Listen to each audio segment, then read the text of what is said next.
chào các bạn, chào mừng các bạn đến với kênh của Thoan. Hôm nay mình sẽ review cho các bạn chiếc khẩu trang mà bạn mình đang bán nhé. Chiếc khẩu trang này có giá là 45.000 một cái, tương đương với lại khoảng gần 2 đô các bạn ạ. 2 đô một cái. Chiếc khẩu trang này có 4 lớp.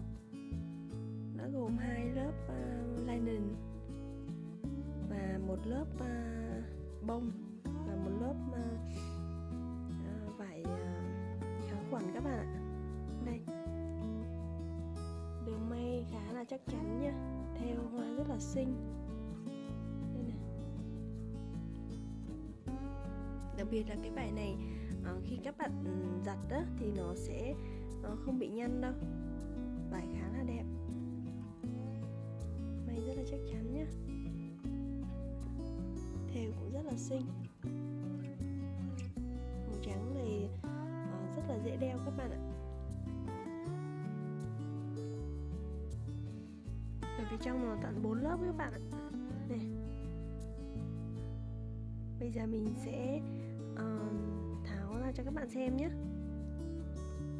Mình sẽ tháo thử một cái cho các bạn xem.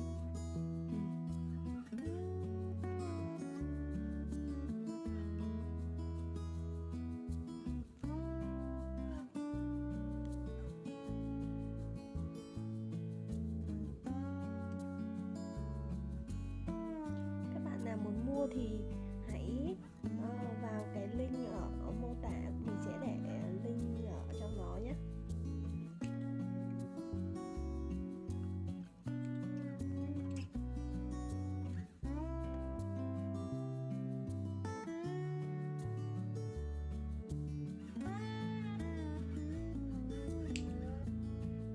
Mình sẽ tháo thế này để lát nữa mình vẫn có thể là may lại được.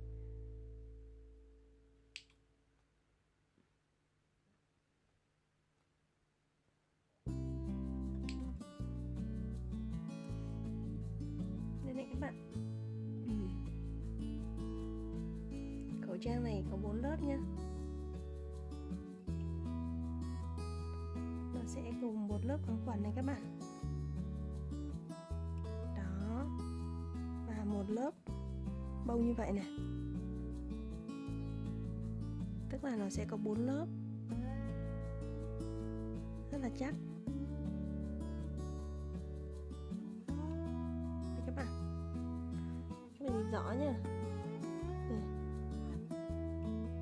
Một lớp kháng khuẩn và một lớp bông mách. Đó. Rất là đẹp. Các bạn thấy xinh không? Đó.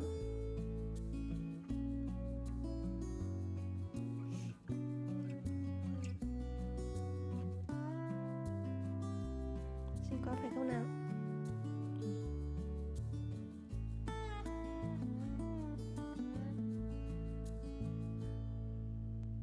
Rồi, cảm ơn các bạn đã xem video của Thoan.